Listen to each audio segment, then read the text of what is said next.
Live from the heartland and the crossroads of America, it's Tony Katz Today.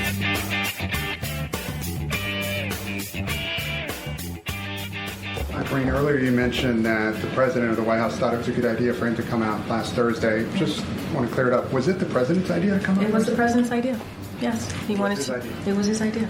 And how forceful was he when he came out and he said he wanted to do it that time? I mean, you saw the president out do this, make a statement, take questions from all of you because he wanted to do it. Did anyone advise him against it? I'm not going to get into private conversations that the president has. The president is the president of the United States. If he says he wants to speak directly to the American people, he's going to do that.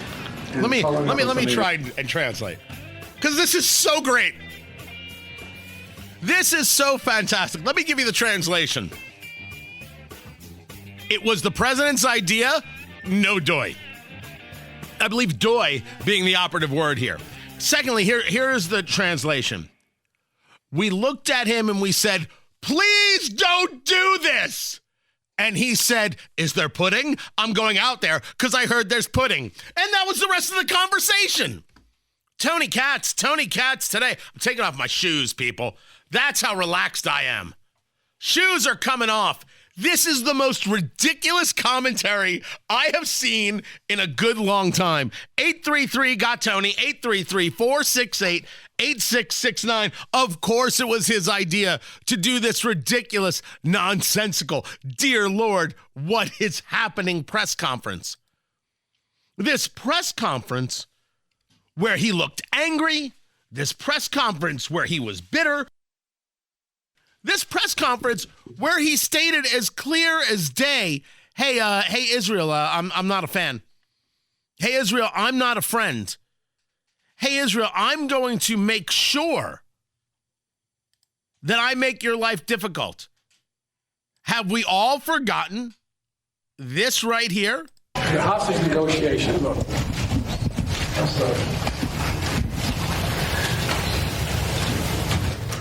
I'm of the view, as you know, that the conduct of the response in the Gaza Strip, has been over the top. I think that, as you know, what I know is you just told Israel that responding to 1,300 murdered Israelis and others, women raped and babies set on fire, a response is over the top. Oh, the response is over the top. You mean where they actually go about killing Hamas members? Well, Tony, they're killing innocent women and children and civilians, says Hamas, but they are lying terrorist bastards. I'm sorry, are we not prepared to have an open and honest conversation? Because we should have an open and honest conversation. Innocent people who don't want to deal with Hamas, people who want to live free lives and want to leave Israel alone have absolutely been killed. I concede. Tell Hamas to surrender and it all stops. But the idea that Israel should stop responding because some guy in Washington, D.C. has got a weak little girl's stomach and can't handle the fact that war is hell, not part of the plan, kitten. Just because the progressives out there are a bunch of low-rent cowards unwilling to destroy the enemy because they don't think it's nice, screw them. You want to know where I really feel on this subject? I mean, I don't know. How much can I do on radio? What are the words I can't say on radio again? There. You got your finger on the dump button there, Producer Kylan? Excellent. Because holy heck, I'll go down the road with you.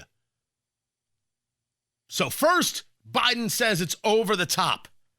At that moment, people like Corinne Jean-Pierre must have been like, oh, this is going to give me headaches for days.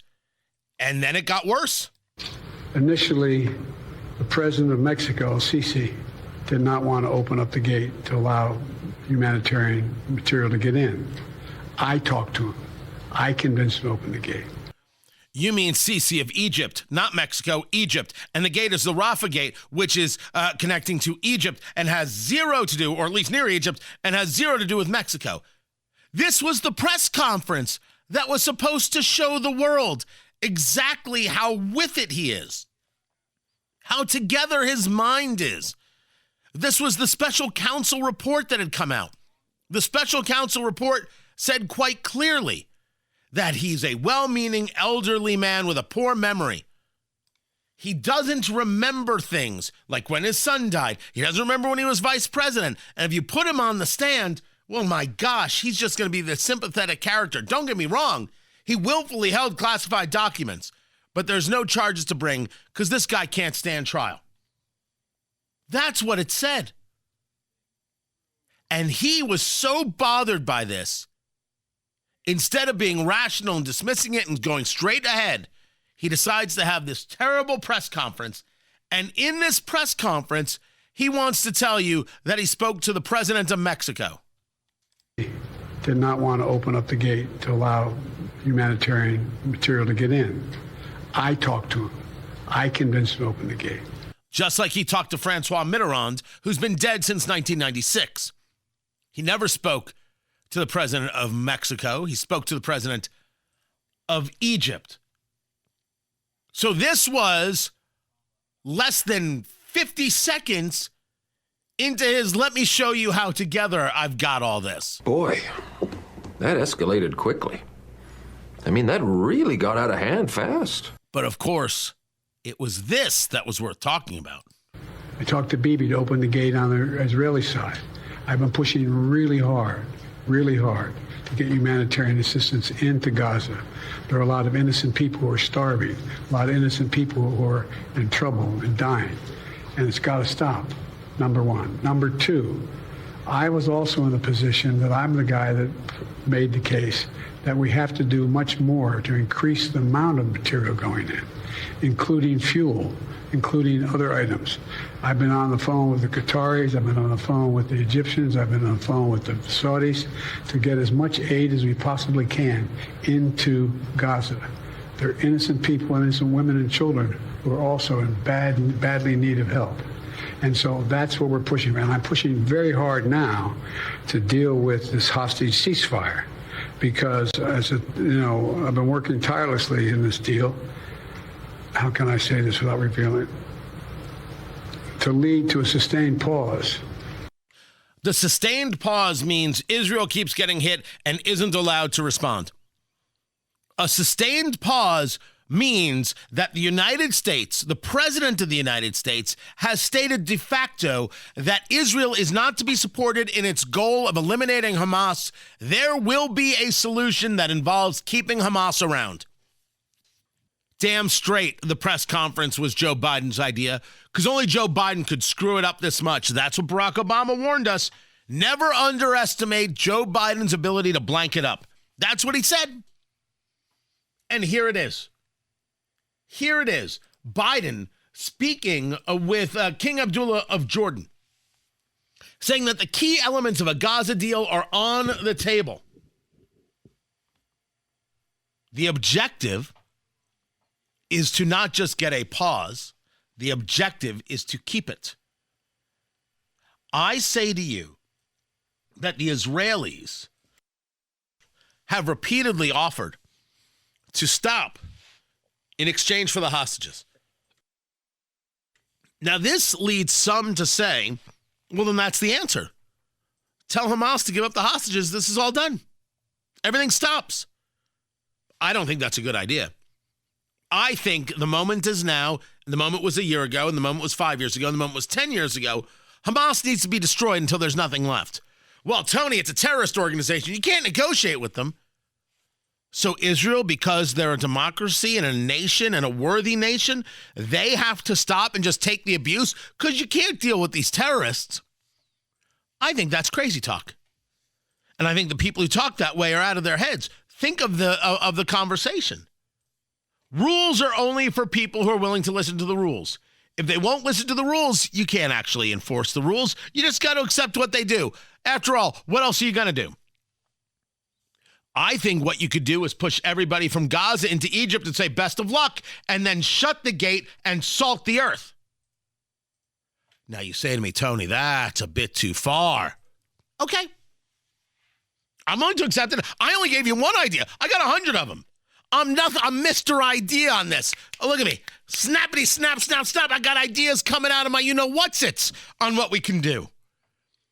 How about we tell the people of Gaza to show us where the Hamas terrorists are so we can destroy them. The world can destroy them, and then there can be a two-state solution and actual peace. Although it's going to take Palestinians a while to get out of the idea that they shouldn't kill Jews. Because very much so, they're totally down with that. You take a look at polling, they're okay with Hamas. Please, let's not kid ourselves here. It's going to take time for people to get out of the mindset. This isn't true of everyone who lives in Gaza, but it's true of far too many. You have to deal with the reality. You may not pay attention to South African politics. I do on the periphery. Because I noted when changes were made post-apartheid, and rightfully so post-apartheid, despicable, horrific, is apartheid. Something, by the way, Israel has never been involved in, no matter what Rashida Tlaib says. That Jew-hating bigot is a lying fraud. You can quote me on that. South Africa made moves in, for example, writing a new constitution. And there are people on the progressive left who adore the South African Constitution. If you read the South African Constitution, it will tell you, oh, here, free speech, except, of course, every time we say there's no free speech. Anytime you think that there is some level of a right that's codified, there is a reason that that right is eliminated. Then, of course, there was the expropriation of land from white farmers. Sorry, boop. Because of apartheid, very real, very awful, you no longer get to farm the land. It now belongs to this family over here. You know what happens if someone takes the land from a farmer? Let's say, for example, somehow we took the land from Christian farmers, bloop, and we said, here, you're Jewish, here, you now get a farm.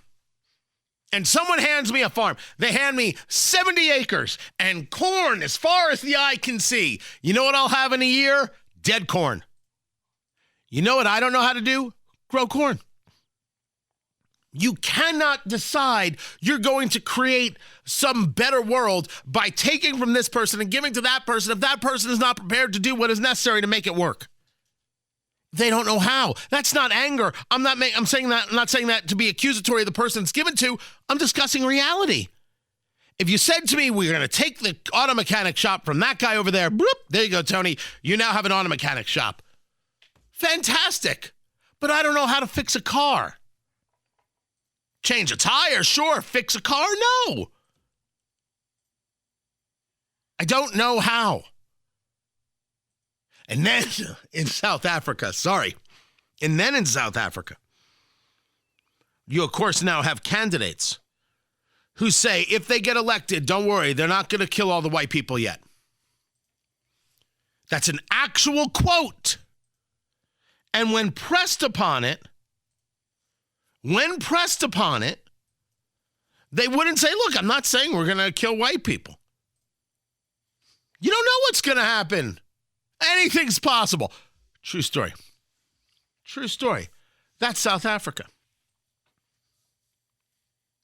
I bring it up because if we're going to be very, very clear about things that work and things that don't, right now there is a radicalness that has been well brewing in South Africa, making its way to the surface if you're only paying attention to it now. The anger regarding apartheid isn't going to go away right away. But if the anger of apartheid allows for this destructiveness of what value is the nation. In Israel, there has been no apartheid. There are Israeli Arabs who live freely every day of their lives. There is no connection to Hamas, no desire to be like Hamas. They know that Hamas is the enemy, and they say so repeatedly in polling and in elections. In Gaza, there is a brainwashing. Kill the Jews, Jews are pigs, kill the Jews, do this. Here, child, throw rocks at those terrible Israeli soldiers. 4-year-olds, go throw rocks. They proudly push their children to do so. That happens enough to note that it's a standard. And thus, one will not have a Gaza Strip that is prepared to be its own nation because they're not prepared to live in a way where they don't hate their neighbor. So it's going to take time. Okay. It'll take time. But none of it will happen if Hamas is still in power, which is why Hamas has to be destroyed, which is why I disagree with those who say if they just give up the hostages, everything will be over. No, it won't. Hamas needs to be destroyed. And maybe Hamas knows that, and that's why they're not giving up the hostages. But for the United States, via the president, to put pressure on Israel not to engage with these terrorists, to end these terrorists so they can live in peace, that is madness. Israel is over the top. Holy hell. Joe Biden is over the top. And as the press conference showed, over the top and completely underwater. All at the same time. Of course, Corinne Jean-Pierre, of course this was Joe Biden's idea. Even you wouldn't have recommended this. I'm Tony Katz. Just do the math. Of course, we have national minimum wages that we need to raise to a living wage. You're talking about $20, $25, fine. But I have got to be focused on what California needs and what the affordability factor is when we calculate this wage. Ms. Lee. That is a push for a $50 an hour minimum wage in California during a California Senate debate. And Katie Porter is there, and Adam Schiff is there. Steve Garvey is there as the Republican. I'm pretty sure that was Representative Barbara Lee. $50 an hour minimum wage.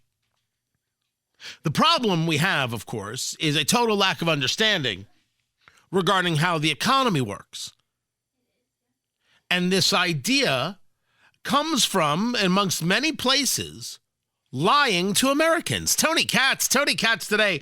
Good to be with you. One of the lies is, my gosh, this economy is strong. Everything's going great. Joe Biden deserves so much credit. Look how good things are. You can take a look at certain numbers and say, okay, that shows something. That works. Okay, that's something. Well, if we're going to take a look at numbers, let's take a look at BLS, the Bureau of Labor Statistics, which states that the consumer price index for all consumers increased 0.3%. 0.3%. It was up 0.2 in December. It's up 0.3 today. And over the last 12 months, the all items index increased to 3.1% before seasonal adjustment. I won't even get into where the core is. I'll leave that for Dr. Matt Will. He joins us right now, economist at the University of Indianapolis. Find him on X, Dr. Matt Will, W-I-L-L, Dr. Matt Will, on the Twitter box. You got in touch with me before I had the chance to get in touch with you, and your only conversation was, I'm not happy. The Dow is right now down 463, and it was in the green in the pre-market before this report came out. The 10-year Treasury went through the roof when this report came out, so you're not alone. So let's start with the basics. Why are you unhappy, Dr. Will? Well, the unhappy is second. The basics are first. The basics are this. The core is 0.4. I multiply by 12, that's 4.8. We haven't had this high of an inflation since mid-2021, and it's a 3-month trend. You and I talk about this, is it an anomaly? Is it 1 month up, 1 month down? We now have a 3-month trend. All items are up for 3 months. Core index is up 3 months. The ISM index, which the Institute for Supply Management, is up dramatically this last month. It doesn't matter where you look. Everything is up. Food is up. Shelter is up. This is not what we were supposed to be promised by the president. Well, let's talk about how did these things go up. We have seen, of course, that there were some ticks down in the end of 2023. Then we saw a questionable inflation report that seemed to show inflation at 3.9%. They actually discussed it being revised down, basically 4%, twice what the target rate is from the Fed. The Fed had questioned whether or not there were going to be 3 rate cuts in 2024, and now we have this. So you want to talk about the basics. What were the basics that caused us or caused America to have an increase in inflation? President Biden. That's the bottom line. President Biden. Jerome Powell has been very politically correct. He's been very gentle in saying, we've increased rates. We're doing our part. Can you people please control your spending? He's been very kind in saying this. And he said, unless you get your spending under control, don't expect rate cuts. He's been very consistent in what he said, and the administration is ignoring him. And you just played a clip before you brought me on that got me even more riled. $50 an hour for the kid who cuts my grass, that translates into $100,000 a year. Really? And that's not going to cause inflation. These people, these socialists running the economy, they're the problem, and their solution is more of the problem. Talking to Dr. Matt Will, economist at the University of Indianapolis. I have never had to say this to you, sir, but I will. Just warning you that we do follow FCC regulations here. And we do, because I think you're close. I think you're that bothered. Of course the $50 minimum wage is a madness conversation. She's trying to make the argument it could be $25 everywhere else, but $50 is the living wage in California, only proving, in my view, that there's no such thing as a living wage. But you mentioned Biden. Biden is the issue and the reason the inflation is up. We haven't, while there has been, of course, spending packages with the Inflation Reduction Act, infrastructure, things like that, as the Republicans have been in charge because of, yes, a lot of dysfunction, there also has not been a lot of legislation. So are we sure that our blame Biden mathematics is accurate here? It is, because this was the guy who oversaw the biggest increase in federal spending in the history of our country, the biggest increase in deficits in the history of our country. And it's more than just his actions on the pocketbook. It's what he's doing from the bully pulpit. This guy had the gall to not do a Super Bowl interview. Instead, he did the shrinkflation commercial. This is I've been teaching this for years, Tony. The socialist playbook is this: cause inflation and then blame it on business. I've been teaching this for decades, and that's exactly what the president is doing. He is complaining that the businesses are causing inflation through shrinkflation, and he wants you to blame the businesses for something he has created. Here, I got to give you one piece of data. 3 years since he took office, 16.7% inflation. The entire Trump administration was 7.6. 3 years are more than double the entire previous 4 years. That's all you have to look at to see what's happening here. So now we need to establish the difference between the overall and the core, because you went right to the core. The core takes out food and energy. Those are considered volatile. Let's go back to basics. Why do they get called volatile? And indeed, does that number comport better? Is that the number we should be looking at? The number we should really be looking at, should it be with or without the food and energy numbers? Well, there's no right answer to that question. What you did say correctly, though, is that it removes the volatility, the swings up and the swings down, which could be due to a windstorm, a pipeline breaks in Alaska, so that causes energy to fluctuate, someone invades another country. So a lot of things outside of the president's control. So core inflation is less fluctuating, yet it is back up now to where it was in mid-2021. But that is energy. Food is still up. Food doubled last month. Last month, food doubled. That's a significant item because all of us have to eat, and we all see it. You can't go to a restaurant and look at the bill and don't notice that inflation has hit the food pocketbook more than anything else. Talking to Dr. Matt Will, economist at the University of Indianapolis, DRMATTWILL, Dr. Matt Will. On Twitter, I mentioned that once this report came out, the 10-year Treasury jumped big. And, of course, the 10-year Treasury is important to note because that's what they base mortgage rates on. And for a while there, it had been back under 4%. And it was like, okay, this is good. This is a win. And then, well, right now, it's at 4.28. The jump was massive this morning. How do these new rates, this new inflation, how do we feel this is going to affect interest rates in short and long term? Up. Well, that's the bottom line. I'm not sure how much more detail I can go up because the market thought inflation was under control.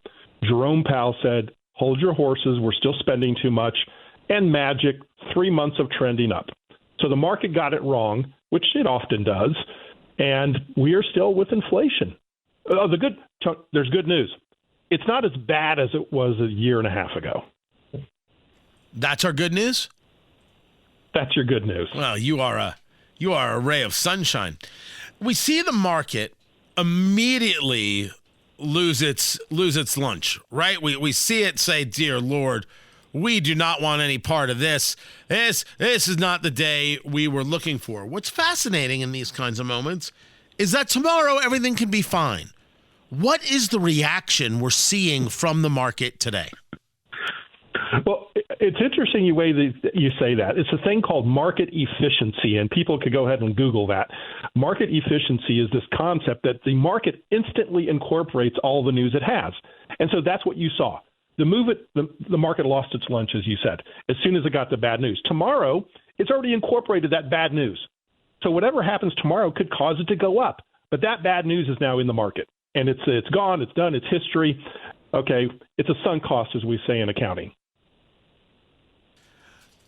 I want to make sure I understand what you're saying here. Because it doesn't seem to me to make sense that something like this could come out, that you could have this kind of situation, you could have this kind of issue, and then all of a sudden the market says, okay, we've absorbed it in and we're fine, we're moving on to the next thing. What do you mean you're moving on to the next thing? This has real world effect on everybody and on everything that we buy. How does the market think they could just absorb this in a day and get back to just whistling and walking down the street like there's not a problem in the world? Oh, it's not that the market doesn't believe there's a problem. What the market does is it instantly incorporates this information. You and I will talk about it. We're human beings. We're social animals. So it takes us time to mentally process it. But the market just coldly, very frigidly just says, okay, bad news, put it in. That's now in the past. The market never looks to the past. The market's always looking to the future. It got it wrong. The market thought we're going to have rate cuts. Inflation's under control. This morning it got slapped in the face and said, you're wrong. And so the market now has put that in. Now it's looking, well, let's see what's going to happen tomorrow. That seems odd. That seems odd because we look at this and every day we're dealing with it. There's this great clip of Jillian Michaels from The Biggest Loser talking to Bill Maher on his, he's got a podcast, Club Random, I think it's called. And he's like, the economy's fine. Inflation isn't crazy. And she goes, look at the price of eggs. Try and buy a car. And she's losing her mind. She's 4-letter this and 4-letter that. And the truth is they're both having a conversation of accuracy. In terms of inflation, as we have seen it in the past, it's not radical. In terms of interest rates that we've had historically, we are still relatively low. But in relationship to what we are told by the federal government, specifically by the Biden administration, that somehow it's all fine. And as you noted, it's the problem is shrinkflation because of these quote unquote greedy businesses. People realize that things aren't fine. So when you take a look at these numbers and you take a look at things like consumer confidence, which is a number I take as important, this adds to the realization that consumers are not confident. And if the consumer is not confident, I have to assume the business owner is not confident about ways to move forward or ways to invest in their business and grow their business. But you're correct. But now let me give you a contradicting piece of information. The consumer confidence index increased in January. So, yay, it went up. But then we have this bad news, and the market reacted positively to that news that when it was released back in January, just a couple weeks ago. And today we got bad news, and now it reacts negatively. So, yes, what you said is correct. You can have two disparate statements, and they can both be correct. See, that's what drives people nuts. Like, it should have some ongoing effect, and it doesn't. And part of the thing that kind of struck me, you talk about, where consumer confidence is. We also took a look at the fact that Coca-Cola said they did better than expected. You've got other companies that have come out with numbers and saying, hey, this has been we're doing much better than we thought in terms of how their revenues go. But we have not yet heard whether or not those revenues are because more people are buying their product or because people are paying more for their product. And I would assume that if it's the latter, it would have a continued negative effect on the economy. It did. If you take the S&P 500 and you take the Jumbo 7, the Mega Cap 7, they made 107% last year. The rest of the market, 493 stocks in aggregate, lost 8%. That's a big deal. So it is factually true that these numbers are caused by inflation, and that 493 out of 500 companies in the aggregate had a negative year last year. That's just a fact. Biden should send a thank you note to those other 7 and say, hey, appreciate you making me look good. Dr. Matt Will, economist at the University of Indianapolis. I appreciate you taking the time to be with us. I've got more to get to. I'm Tony Katz. His age is his age, yes. I'll tell you this, though. I've worked with the president for a long time, especially closely as speaker when he was president, and now since then. And he knows. I mean, he's always on the ball. He knows these issues. He knows the legislation. He helped write some of it. He campaigned on it. He remembers it. Anyone who would think that they're at some advantage because of his age thinks that at their peril, because he's very... Yes, that must be it. It must be that they think it at their own peril. He talks to dead people, Nancy Pelosi. What is this nonsensical defense? He's 81. He isn't as strong. That's all there is to it. And I think it's a danger to the country. But Trump does this, and don't vote for him. He's not the president. Don't vote for him. Go ahead. Did he confuse Nancy Pelosi and Nikki Haley? He sure did. Did he confuse countries? He sure did. Has he spoken to dead people? Not that I know of. So Biden still got one up on him. Does he shuffle around the stage like he doesn't know where he is? No, that's just Biden. You want to do butt Trump, hashtag butt Trump, knock yourself out. But you sound like a damn fool. You sound more foolhardy than people like Speaker Pelosi, former Speaker Pelosi, who are trying to defend him. This isn't about Trump. This is about the guy in the Oval. The guy in the Oval isn't okay, clearly has mental issues, and should not have his finger on the button, endangering my children and yours. That's it. That's the conversation, Jon Stewart. That's the conversation, everybody. I'll explain more. This is Tony Katz Today.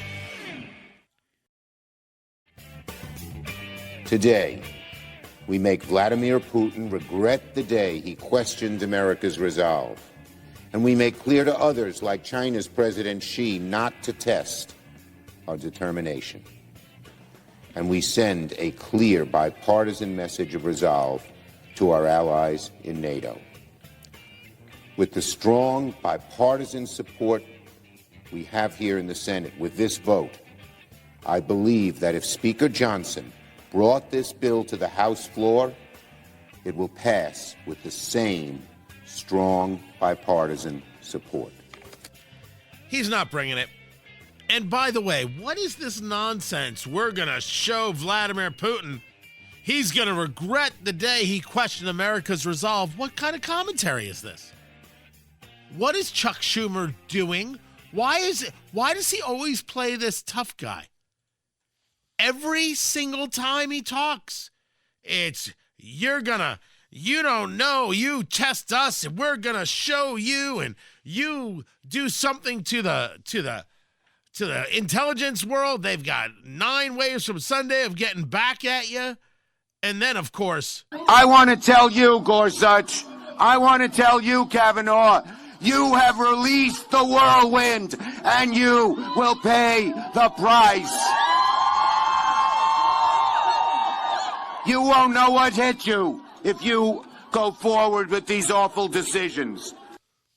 well, there's a call to violence. Tony Katz. Tony Katz today. What's going on, everybody? Find everything over at TonyKatz.com. I'm tracking a couple of things, including that President Biden is going to speak soon about this foreign aid package. State Department's supposed to have a briefing, but this foreign aid package does not do anything about the border. And this is why Speaker Mike Johnson has said, yeah, we're not going to do this. You can find the full quote over at TonyKatz.com. It reads, House Republicans were crystal clear from the very beginning of discussions that any so-called national security supplemental legislation must recognize that national security begins at our own border. The House acted 10 months ago to help enact transformative policy change by passing the Secure Our Border Act. And since then, including today, the Senate has failed to meet the moment. Remember, there was legislation. But the legislation was, how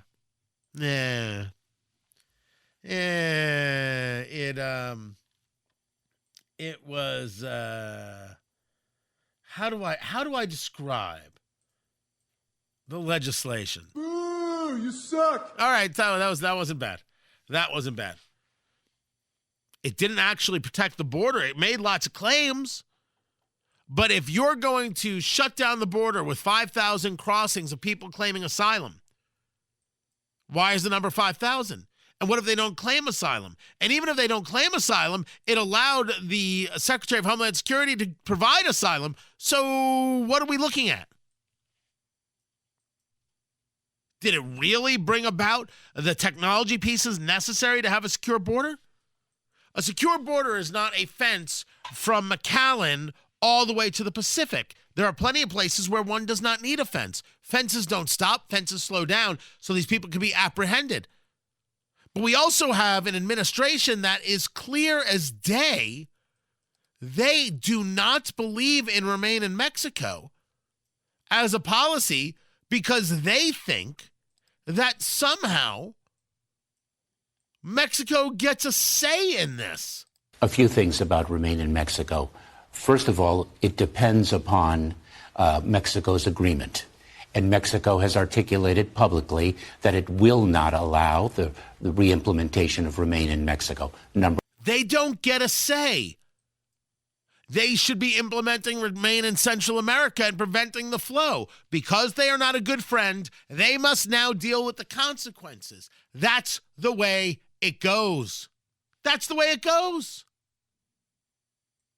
They don't get a say when they do us harm, when they cause us great damage. I didn't know this was a weird thing to note. This legislation doesn't pass. They wanted to tie it to funding in Ukraine and other places, so now they pass funding for Ukraine, Taiwan, and Israel, including $9 billion to Gaza for humanitarian assistance. Now listen to me carefully. As we have already stated, there are definitely people who suffer in Gaza. That is the fault of Hamas.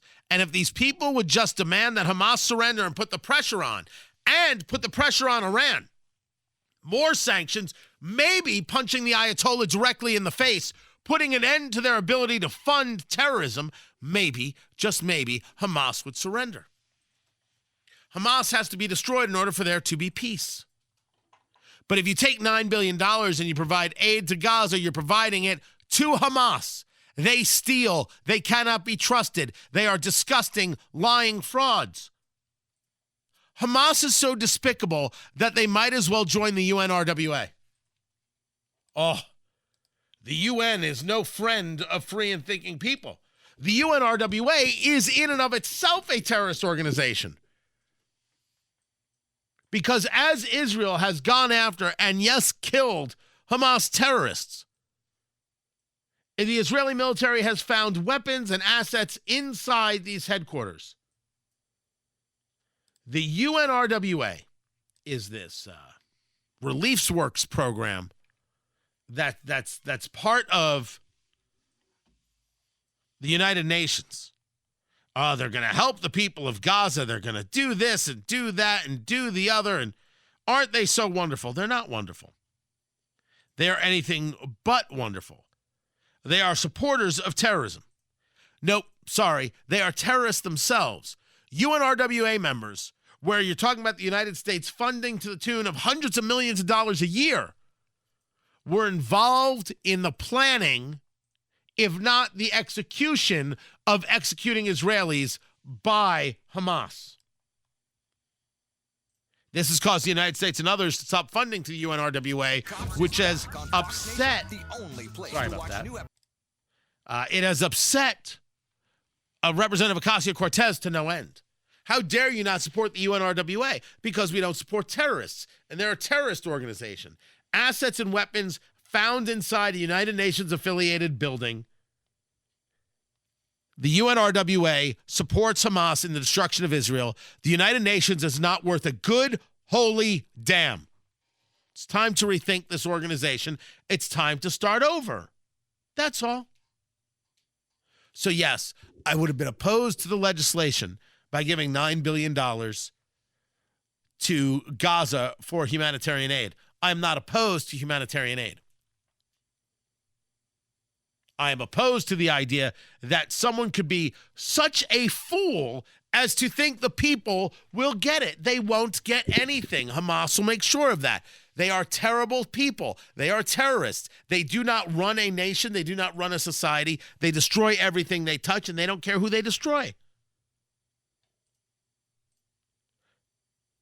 So when the Senate rejected the legislation last week, they rejected not only this aid, but they rejected the legislation about the border. Speaker Johnson's point is that the border comes first. Not that there can't be aid for these places, and you and I could disagree about who gets aid and how much aid. I have no problem sending bullets to Ukraine. I have no problem sending missiles to Israel. Zero problem with these things. Zero. You might have a problem with these things. Okay, that's a discussion. But what we are arguing is the border comes first. So this legislation for this supplemental, this aid, comes before the Senate. They vote on it. What the House is saying is, listen to me carefully. Border first. The mandate, writes Speaker Johnson, of national security supplemental legislation was to secure America's own border before sending additional foreign aid around the world. It is what the American people demand and deserve. Now, in the absence of having received any single border policy change from the Senate, the House will have to continue to work its own will on these important matters. America deserves better than the Senate's status quo. Translation, we passed legislation 270, 280 days ago on this exact subject. We passed legislation. The Senate can take it up. Chuck Schumer can take it up right now. But we take a look at you, Senate. You passed this foreign aid bill 70-29. That was the vote. 22 Republicans went along with it, including Senator Todd Young of Indiana and a host of others. Now, people are upset with him. How dare you do this funding without doing something about the border? The border deal came in front of him. I'm speaking specifically about Senator Young in this case, my take. He said no. Now you brought this in front of him. He said yes. He did. I would argue he did exactly what he was supposed to do. I don't think you say no to the border funding because, or to the funding of these other places because there's no border deal. There was a border deal. He voted no on it. Bring me another border deal. I'll vote yes. But you brought this to me. The other side of the argument is you don't vote for it at all until there's a border deal.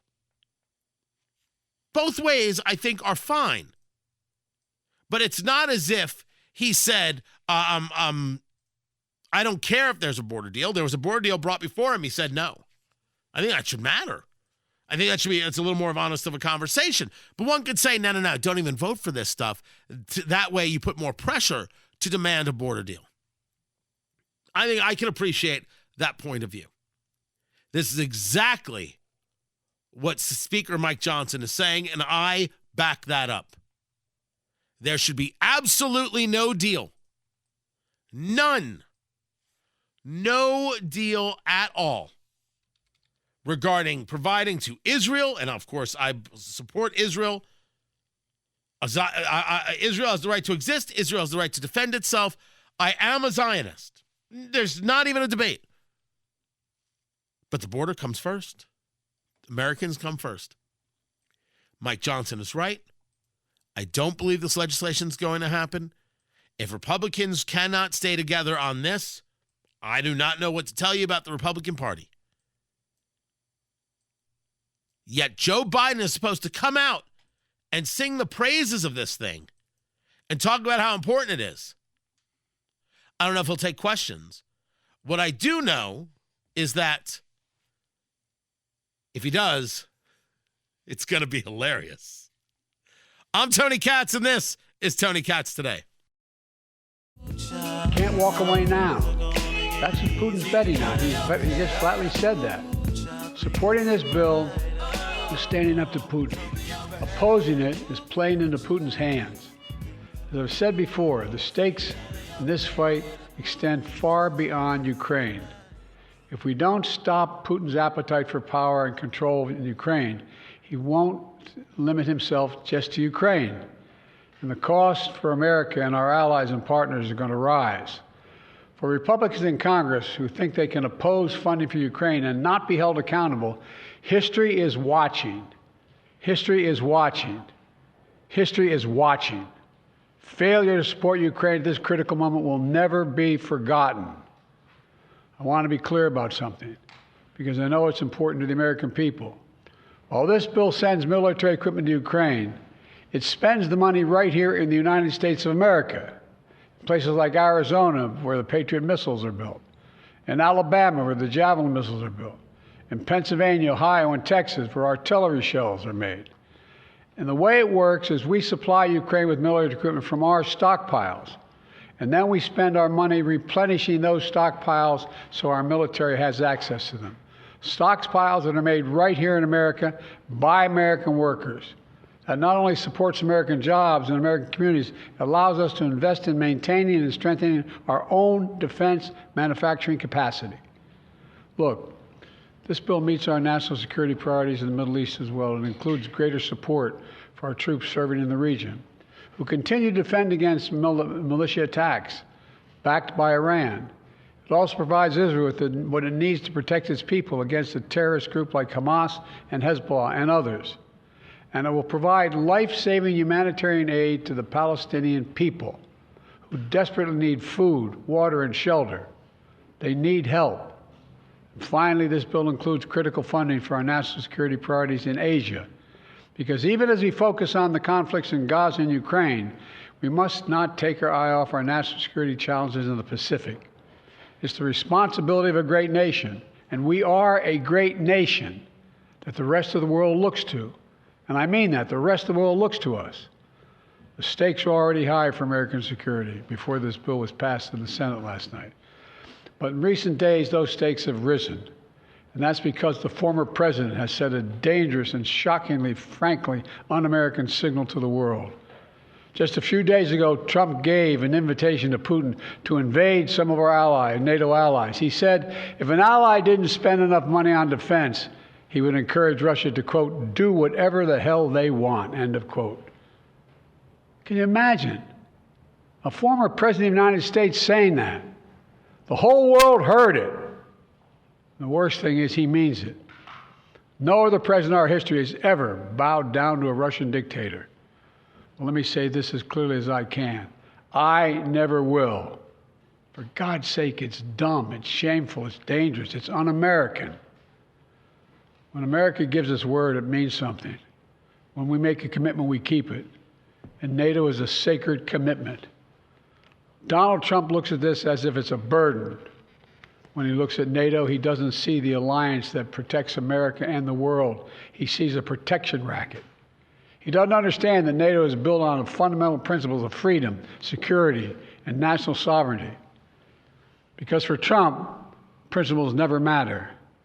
Everything is transactional. He doesn't understand that the sacred commitment we've given works for us as well. In fact, I would remind Trump and all those who would walk away from NATO, Article 5 has only been invoked once, just once in our NATO history, and it was done to stand with America after we were attacked on 9/11. We should never forget it. You know, our adversaries have long sought to create cracks in the alliance. The greatest hope of all those who wish America harm is for NATO to fall apart.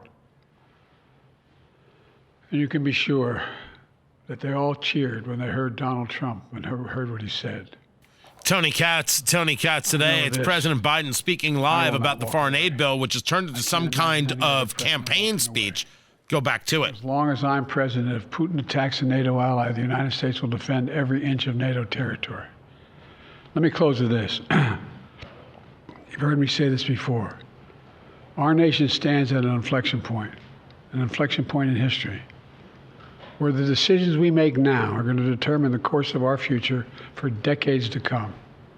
This is one of those moments. And I say to the House members, House Republicans, you got to decide. Are you going to stand up for freedom? Or are you going to side with terror and tyranny? You're going to stand with Ukraine? You're going to stand with Putin? Will we stand with America or with Trump? Republicans and Democrats in the Senate came together to send a message of unity to the world. It's time for the House Republicans to do the same thing, to pass this bill immediately, to stand for decency, stand for democracy, to stand up to a so-called leader hell-bent on weakening American security. And I mean it sincerely. History is watching. History is watching. In moments like this, we have to remember who we are. We're the United States of America. The world is looking to us. There's nothing beyond our capacity when we act together. In this case, acting together includes acting with our NATO allies. God bless you all. May God protect our speakers, and I promise I'll come back and answer questions later. Thank you. When Trump said that, sir. So he walks right off. He said he wasn't going to answer questions, and he has not answered questions. That was insane. He wants the Republicans to pass this in the House. He wants Speaker Johnson to pass this in the House, the $60 billion for Ukraine, the $14 billion for Israel, the $9 billion in humanitarian assistance for Gaza, which will end up in the hands of Hamas, money for Taiwan. And he makes it a campaign speech about Trump. You can either be on the side of freedom or you can be on the side of Trump. From the White House. From the White House. That's nuts. There are going to be 9 million questions here about what can and can't be done from the White House. But certainly, you know, the President of the United States, you're able to make statements as you see fit. That's crazy. The GOP must choose to stand with the U.S. or Trump? Ooh. By the way, this is how Biden started the conversation.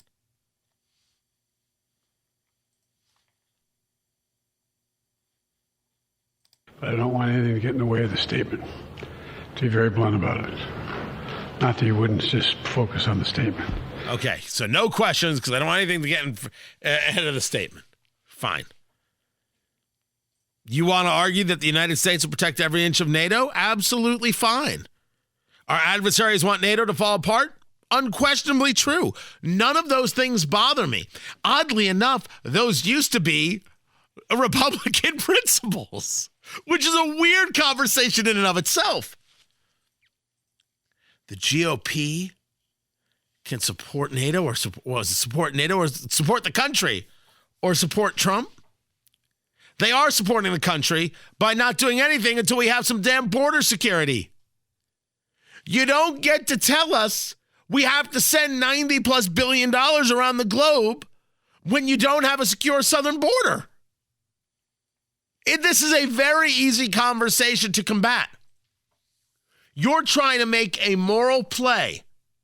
And to do that, you want to go after Trump as being immoral, which is fine on the campaign trail. Not so much fine here. But the pressure play doesn't work because you didn't secure the border. You know how long it took me to figure that out? Correct. No time whatsoever. I will admit, I was very surprised by the audacity statements here. You made it about Trump. The people in Ukraine don't give a damn. The people in Israel don't give a damn. Now, I will, and by the way, the people on the southern border don't give a damn. They want the protection that is promised to them by the United States Constitution in Article 4, Section 4. But we should note, by the way, that this whole conversation about the money, that nothing about the border has been done and has been delivered. Nothing about the border has been given. And for Joe Biden not to recognize that, I think is incredibly foolhardy. This is such an easy one to push back on. The border first. Here's House Bill 2, which we passed 280 days ago. Go take it up in the Senate. We can take this up after that gets taken up. You don't want to play politics? Okay. The American people aren't politics. Ukraine is. Next. If I'm Speaker Johnson, I get to the microphone and I say it is very clear from President Biden's statement that he doesn't care if Americans die. Let me say that again. Joe Biden doesn't care if Americans die. Just like Representative Alexandria Ocasio-Cortez hates brown children because she doesn't care that they get trafficked up through Mexico, through the Darien Gap, through all of those South American and Central American nations. She doesn't care if they get raped. She doesn't care if they get killed. That's obvious because she hasn't taken any photo ops down there since Joe Biden's been president. Joe Biden doesn't care about American children or American wives or American men. She doesn't care, or he does not care about any of them. He only cares that Ukraine likes him and he gets to act the tough guy against Donald Trump. The people of the border states, the people living with the hellscape of all these illegal immigrants in New York and other places, don't actually care about your fight with Donald Trump. They care about a protected border. Would you please take the proper pills that allow you to think like a person and let's do something about it? House Bill 2 is here. Go have a talk about it in the Senate. Pass the damn thing and sign it.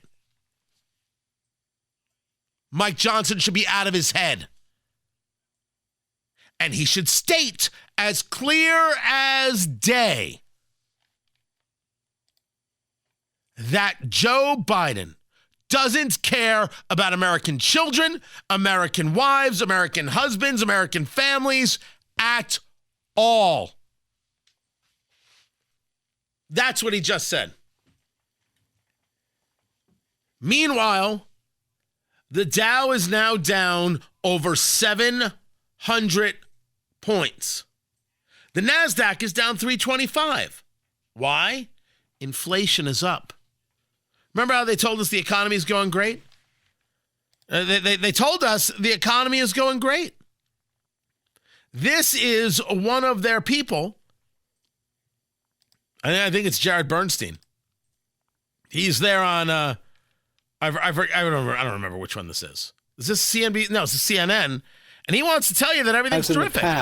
In the past few months, we've seen what some of these survey takers, not us, this is their word, have called a surge in consumer confidence. So the University of Michigan survey, which is a survey for the whole country, they take it at the university there, is up about 30% in 2 months. And our theory of the case, Sarah, has long been that if we can maintain the tight job market while easing off on prices so that that is inflation-adjusted incomes can grow, increasing people's buying power while doing everything we can to actually lower the cost of food, of eggs, of milk, of airfares, of used cars, appliances, things that really matter to everyday folks, for families like the one the president grew up in.